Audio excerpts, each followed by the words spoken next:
CM Dhami ने दी गुलवीर सिंह को बधाई। सीएम ने ट्वीट करके दी गुलवीर सिंह को बधाई।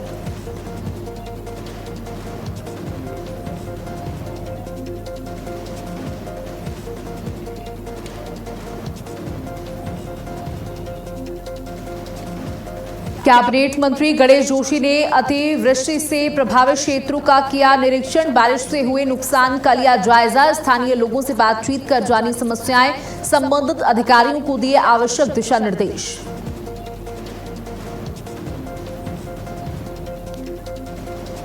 देहरादून में केंद्रीय गृह मंत्री के निर्देश पर पहुंची एनडीएमए और एसडीआरएफ की टीम। देवभूमि के आपदा प्रबंधन मॉडल को राष्ट्रीय स्तर पर मिली सराहना। एनडीएमए ने तकनीकी सहयोग देने का दिया भरोसा।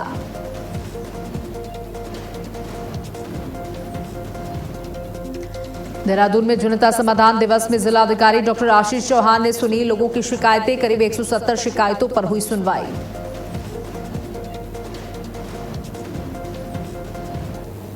नमस्कार, आप देख रहे हैं भारत अपडेट और मैं हूं आपके साथ सौम्य अवस्थी। बात करते हैं देवभूमि की। जी हां, सीएम धामी ने पुरुष 10,000 मीटर दौड़ में रजत पदक जीतकर इतिहास रचने वाले गुलवीर सिंह को हार्दिक बधाई दी है।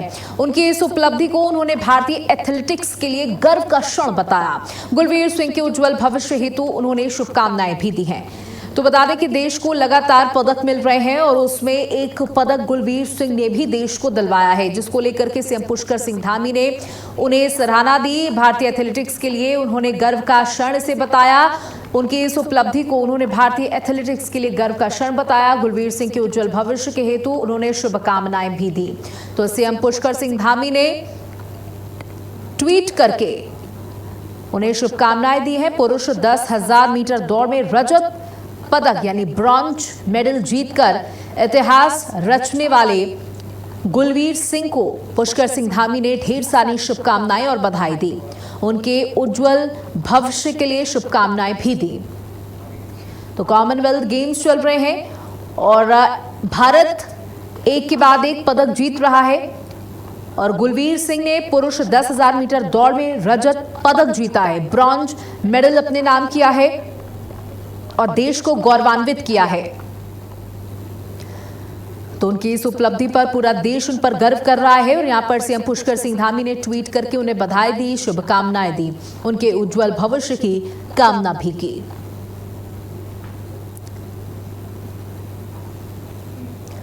तो सीएम पुष्कर सिंह धामी ने गुलवीर सिंह को ढेर सारी शुभकामनाएं एवं बधाई दी, उनके उज्जवल भविष्य की कामना की।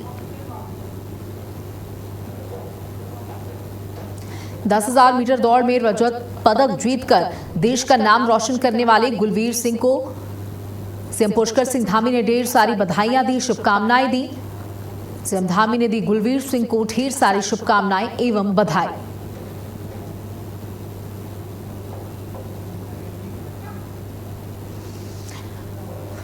बता दें कि मीराबाई चानूक ने भी पदक अपने नाम किया है और देश को गौरवान्वित किया है। इस तरीके से कई पदक देश के नाम हो चुके हैं। देश गौरवान्वित है उन खिलाड़ियों पर जो देश के लिए खेल रहे हैं और पदक जीत कर आ रहे हैं। साथ ही देश उन खिलाड़ियों पर भी गौरवान्वित है, गर्व महसूस करता है जो इस खेल में compete कर रहे हैं। तो भारतीय एथलेटिक्स के लिए इसे गर्व का क्षण बताया है सीएम पुष्कर सिंह धामी ने।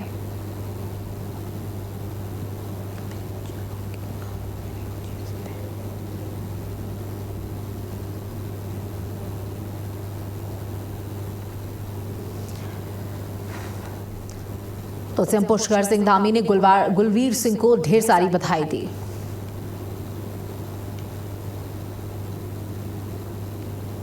वहीं कैबिनेट मंत्री गणेश जोशी ने अतिवृष्टि के कारण मसूरी विधानसभा क्षेत्र प्रभावित क्षेत्रों का स्थलीय निरीक्षण किया।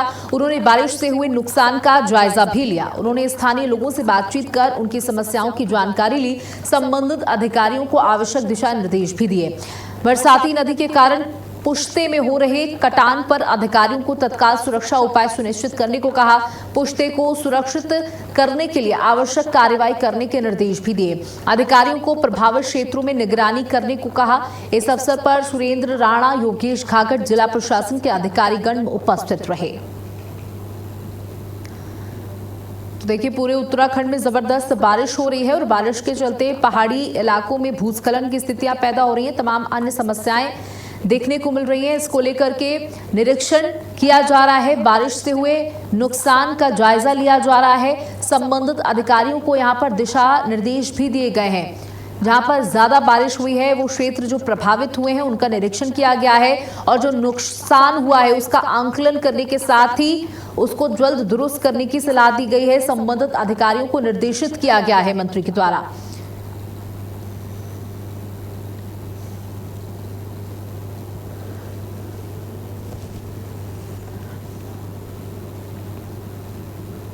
वहीं उत्तराखंड के सैनिक कल्याण मंत्री गणेश जोशी ने अपने कैंप कार्यालय में सैनिक कल्याण विभाग की समीक्षा बैठक की। बैठक में अधिकारियों को विभागीय योजनाओं और लंबित कार्यों को समयबद्ध ढंग से पूरा करने के निर्देश दिए गए। बैठक में गणेश जोशी ने अधिकारियों को सैन्य धाम के अंतिम चरण के सभी कार्यों को शीघ्र पूरा करने के निर्देश दिए। सैन्य धाम के लोकार्पण से संबंधित तैयारियां और कार्यक्रम की रूपरेखा तय समय सीमा के भीतर पूरी करने को कहा। बैठक में मंत्री गणेश जोशी ने सचिव सैनिक कल्याण को मुख्यमंत्री घोषणाओं की नियमित मॉनिटरिंग करने के भी निर्देश दिए। बैठक में सचिव सैनिक कल्याण युगल किशोर पंत, अपर सचिव एवं निदेशक सैनिक कल्याण श्याम सिंह, प्रबंधक निदेशक अपनल ब्रिगेडियर JS बिष्ट सहित विभाग के अन्य अधिकारी उपस्थित रहे। तो अधिकारियों को लंबित कार्य पूरे करने के यहां पर निर्देश दिए गए और मुख्यमंत्री घोषणाओं की मॉनिटरिंग के भी निर्देश दिए गए कि मुख्यमंत्री पुष्कर सिंह धामी के द्वारा जो भी घोषणाएं की जाती हैं, जनहित में जो घोषणाएं की जाती हैं, उनका तुरंत ध्यान में लिया जाए और उन पर काम शुरू कर दिया जाए। सैनिक कल्याण मंत्री ने यहां पर बैठक ली, अधिकारियों को लंबित कार्य पूरे करने के सख्त निर्देश दिए।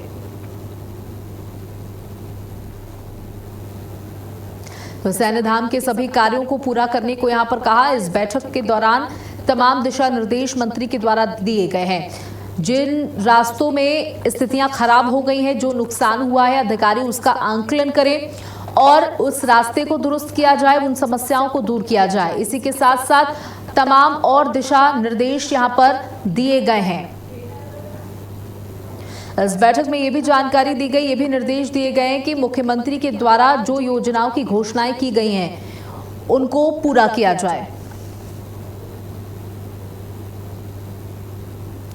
उत्तराखंड की आपदा प्रबंधन मॉडल को राष्ट्रीय स्तर पर सराहना मिली है। केंद्रीय गृह मंत्री अमित शाह के निर्देशों राष्ट्रीय आपदा प्रबंधन प्राधिकरण यानी कि NDMA और NDRF की संयुक्त टीम ने देहरादून पहुंचकर राज्य की आपदा तैयारियों की समीक्षा की। इस दौरान NDMA के संयुक्त सलाहकार कर्नल संजीव कुमार शाही ने उत्तराखंड के मॉडल को उत्कृष्ट और देश के दूसरे राज्यों के लिए अनुकरणीय बताया। बैठक में पूर्व चेतावनी प्रणाली, हाइड्रोमेट नेटवर्क तकनीक आधारित निगरानी, ग्लेशियर झीलों से बढ़ते खतरे और राहत बचाव व्यवस्था को लेकर चर्चा हुई। NDMA ने उत्तराखंड को तकनीकी और संस्थागत सहयोग देने का भरोसा भी दिया। साथ ही आपदा की चुनौतियों को देखते हुए NDRF और SDRF की क्षमता बढ़ाने पर भी जोर दिया गया।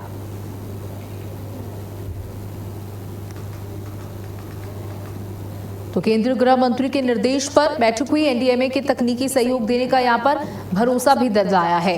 देवभूमि के आपदा प्रबंधन मॉडल को सराहना मिली है और अब इसमें मदद करेगा NDMA और SDRF ने आपदा तैयारियों की समीक्षा की और अब NDRF की मदद करेगा NDMA।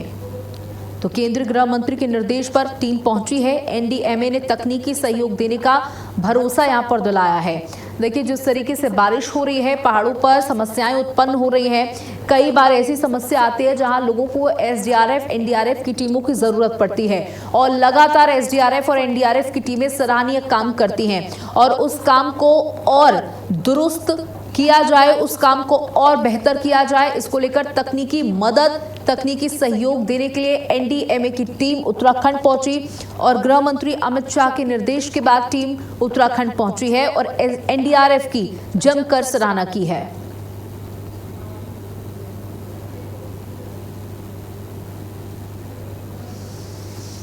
तो यहाँ पर पूरी टीम पहुंची और जो काम एनडीआरएफ और एसडीआरएफ की टीमें उत्तराखंड के अंदर कर रही हैं, राहत बचाव का काम, आपदा प्रबंधन, उन सब कामों की यहाँ पर जमकर सराहना की गई। केंद्रीय गृह मंत्री के निर्देश पर यह टीम यहाँ पर पहुंची थी और सहयोग देने का भरोसा भी टीम ने दिखाया है कि हमारे द्वारा सहयोग दिया जाएगा। देवभूमि के आपदा प्रबंधन मॉडल को यहाँ पर सराहना मिली है। एनडीएमए और एसडीआरएफ ने आपदा तैयारियों की समीक्षा भी की है।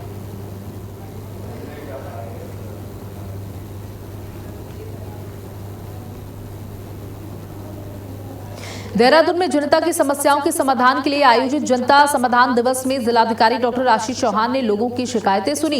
इस दौरान करीब 170 शिकायतों पर सुनवाई की गई और अधिकारियों को इनके जल्द निस्तारण के निर्देश दिए गए। डीएम ने बताया कि इस बार भूमि विवाद और सीमा विवाद से जुड़ी शिकायतों में कमी आई है। उन्होंने कहा कि जीआईएस मैपिंग शुरू होने के बाद जमीन और संपत्ति से जुड़े मामलों के समाधानों में और अधिक पारदर्शिता आएगी। प्रशासन का कहना है कि जनता की समस्याओं के त्वरित समाधान के लिए ऐसे कार्यक्रम लगातार आयोजित किए जा रहे हैं। तो जनता की समस्याओं का तुरंत निस्तारण हो, तुरंत समाधान हो, इसके लिए तमाम तरीके के कार्य जो है आयोजित किए जा रहे हैं। तमाम कार्यशाला आयोजित की जा रही है कि जनता की जो समस्या है उसमें बिल्कुल भी डिले ना किया जाए, उसको प्राथमिकता देते हुए उन्हें पूरा किया जाए। मुख्यमंत्री के भी यही सख्त निर्देश हैं कि जनता की, आमजन की समस्याओं को दरकिनार ना किया जाए, नजरअंदाज ना किया जाए।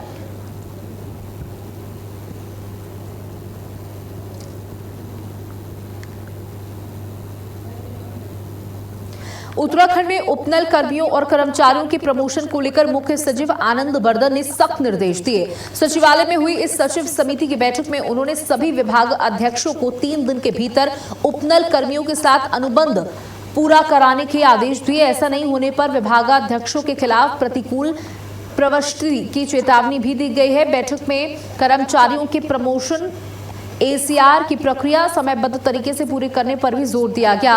वहीं लाभार्थी केंद्रित योजनाओं में सेंट्रल बैंक डिजिटल करेंसी यानी सीबीडीसी को चरणबद्ध तरीके से लागू करने के निर्देश दिए गए। साल से मेरे पिताजी यहाँ पर जलपान गृह चला रहे थे, उसके बाद मैंने चलाया। पिछले साल भी देखा होगा आपने, यहाँ पर आपदा आई थी, उसमें भी ये क्षतिग्रस्त हो गया था। लगभग ये 6 महीने नहीं हुए, मैंने सरकार से इसमें रिटेनिंग वॉल की डिमांड करी थी। इसमें कुछ इसका पहाड़ का ट्रीटमेंट कर दिए, इसमें प्लांटेशन कर दिए, पर सरकार की तरफ से इसमें कोई भी सहायता का कुछ वो कदम आगे नहीं आया। और ठीक कल की बारिश में ये ऐसा हुआ कि कल इतनी तेज भारी वर्षा के कारण मेरी पूरी दुकान में सारा सामान डैमेज हो गया। भारी मलबा के कारण सारी मिट्टी अंदर घुस गई और मेरा सारा सामान खराब हो गया।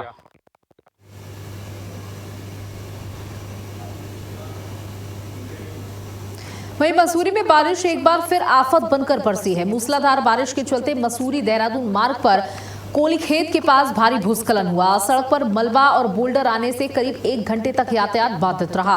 वहीं पानी वाले बांध के पास बारिश और भूस्खलन ने बड़ा नुकसान पहुंचाया। यहां एक रेस्टोरेंट दूसरी बार मलबे में दब गया। रेस्टोरेंट संचालक का आरोप यह है कि पहले भी आपदा के बाद मदद नहीं मिली और सुरक्षा दीवार की मांग को नजरअंदाज किया गया। हालांकि प्रशासन ने जेसीबी की मदद से मलबा हटाकर यातायात बहाल कर दिया, लेकिन पहाड़ी इलाकों में भूस्खलन का खतरा अभी भी बना हुआ है। तो आप देख सकते हैं बारिश के बीच प्रशासन ने मोर्चा संभाल लिया है। भूस्खलन की वजह से कई रास्ते बाधित हुए हैं, उन रास्तों को साफ किया जा रहा है। आप देख सकते हैं किस तरीके से भूस्खलन की स्थितियां पैदा हो रही हैं। बड़े बड़े बोल्डर जो है वो सड़कों पर आ रहे हैं और दूसरी बार मलबे में एक रेस्टोरेंट भी यहां पर दब गया है।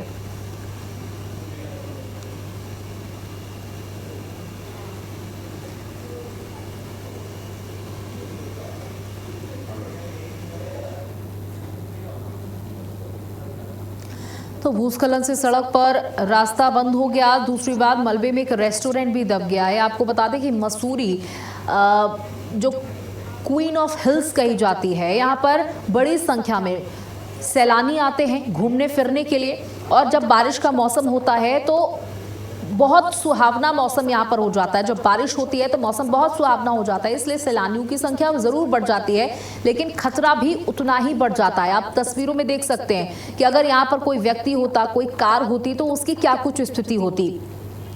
अब जब इस तरीके से भूस्खलन की स्थितियां पैदा हो रही हैं तो रास्ते बंद हो रहे हैं और रास्ते बंद होने की वजह से आवाजाही बाधित हो रही है।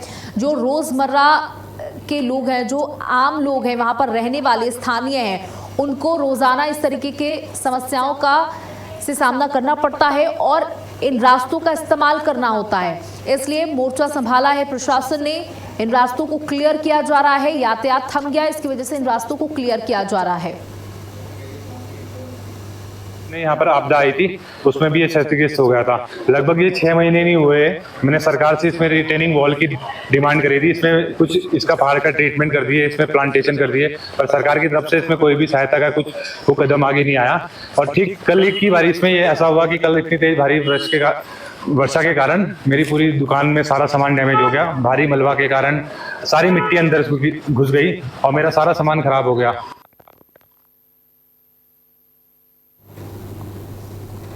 और हमारे साथ हमारी ब्यूरो चीफ स्मिता चौहान जुड़ चुकी हैं। स्मिता, देखिए बारिश जबरदस्त हो रही है पहाड़ों पर और ये पहली बार की स्थिति नहीं है। हर मानसून में उत्तराखंड में ऐसी ही तस्वीरें सामने आती हैं। यातायात बाधित हुआ है, हालांकि प्रशासन भी मुस्तैद है।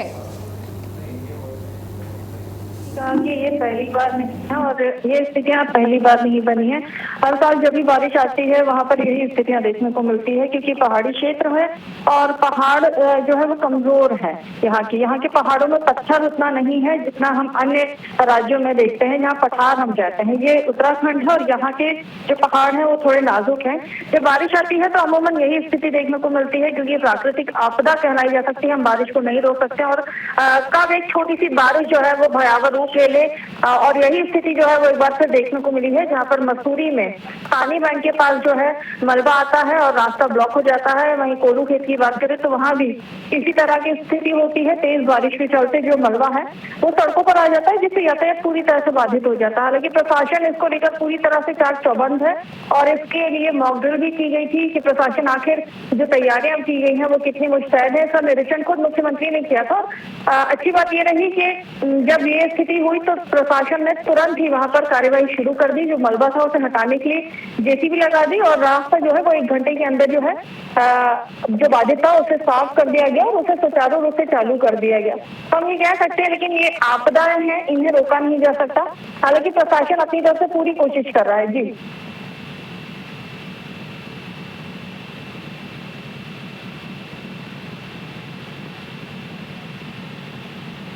जिसकी वजह से जो आम रास्ता है वो बाधित हुआ है। और जानना चाहूंगी कहां पर इस तरीके की स्थितियां विकराल रूप ले चुकी हैं स्मिता? पूरे उत्तराखंड की तो पहाड़ों में अमूमन यही स्थिति देखने को मिल रही है। हम चाहे रुद्रप्रयाग की बात कर लें, जो चारधाम यात्रा के लिए जो केदारनाथ का मार्ग है वहां की बात कर ले, वहां भी बारिश के कारण यही स्थिति देखने को मिली थी। जगह जगह जो है लैंडस्लाइड हुआ था।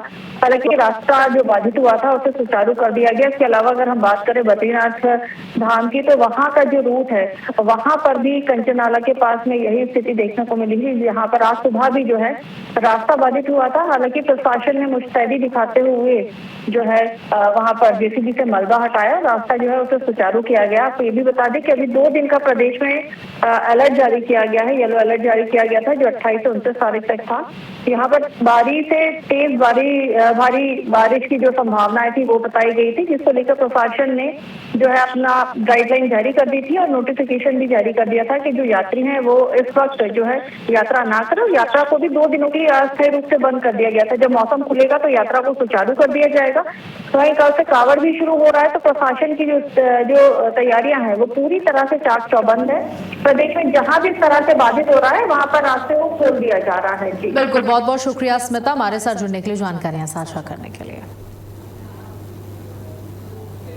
वहीं उत्तराखंड में लगातार हो रही बारिश के बीच मौसम विभाग ने अगले 2 दिनों के लिए ऑरेंज अलर्ट जारी कर दिया है। ऐसे में प्रशासन पूरी तरीके से सतर्क है और संवेदनशील इलाकों पर लगातार नजर रखी जा रही है। गढ़वाल मंडलायुक्त आनंद स्वरूप ने कहा कि देहरादून के प्रेमनगर में पुल सुरक्षित है और उसे किसी तरह का नुकसान नहीं पहुंचा है। केवल पुल की अप्रोच रोड तेज बहाव के कारण क्षतिग्रस्त हुई है, जिसकी मरम्मत जल्द पूरी कर ली जाएगी। उन्होंने बताया कि पहाड़ी क्षेत्रों में भूस्खलन से बंद हुए मार्गों को खोलने का काम लगातार जारी है और हालात सामान्य होते ही सभी रास्तों को फिर से सुचारू कर दिया जाएगा।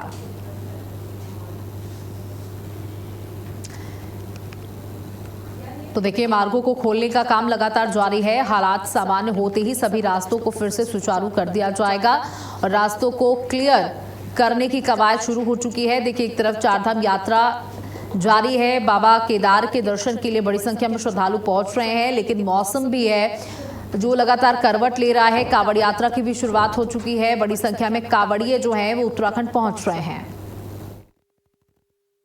उत्तराखंड में लगातार हो रहे मानसून के प्रहार को देखते हुए लगातार नदी नाले उफान पर हैं। वहीं मौसम की अगर बात करें तो विभाग लगातार अलर्ट मोड पे दिखाई दे रहा है। चाहे वो भूस्खलन जोन हो, चाहे वो देहरादून के पब्लिक इलाके हो, वहां पर भी अगर बारिश से नदी नाले अगर उफान पे देखे जाते हैं तो विभाग अलर्ट मोड पे देखा जा रहा है। इसी चर्चा पे इस वक्त मेरे साथ मौजूद हैं वरिष्ठ IAS ऑफिसर आनंद स्वरूप जी। आइए बात करते हैं।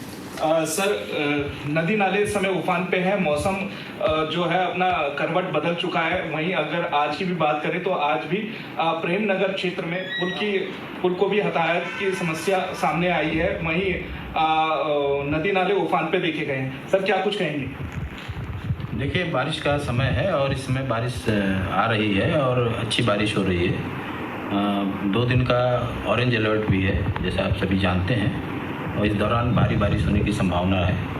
और इस समय विभिन्न प्रकार की दुर्घटनाएं, भूस्खलन से मार्ग अवरुद्ध होना और कहीं मार्ग धंसना, इस तरह की समस्याएं आती हैं।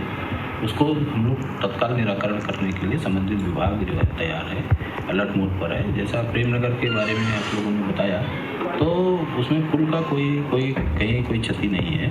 वो केवल जो अप्रोच रोड है, क्योंकि उस पर बहुत जन दबाव था कि उसे जल्दी बनाया जाए, इस चक्कर में उन्होंने जो बनाया था। तो भारी बारिश है और नदी का जल लगातार नीचे से आ रहा है। कैमरा पर्सन के साथ मैं राहुल सिंह रावत, भारत अपडेट, देहरादून। और इसी के साथ इस बुलेटिन में इतना ही। नमस्कार।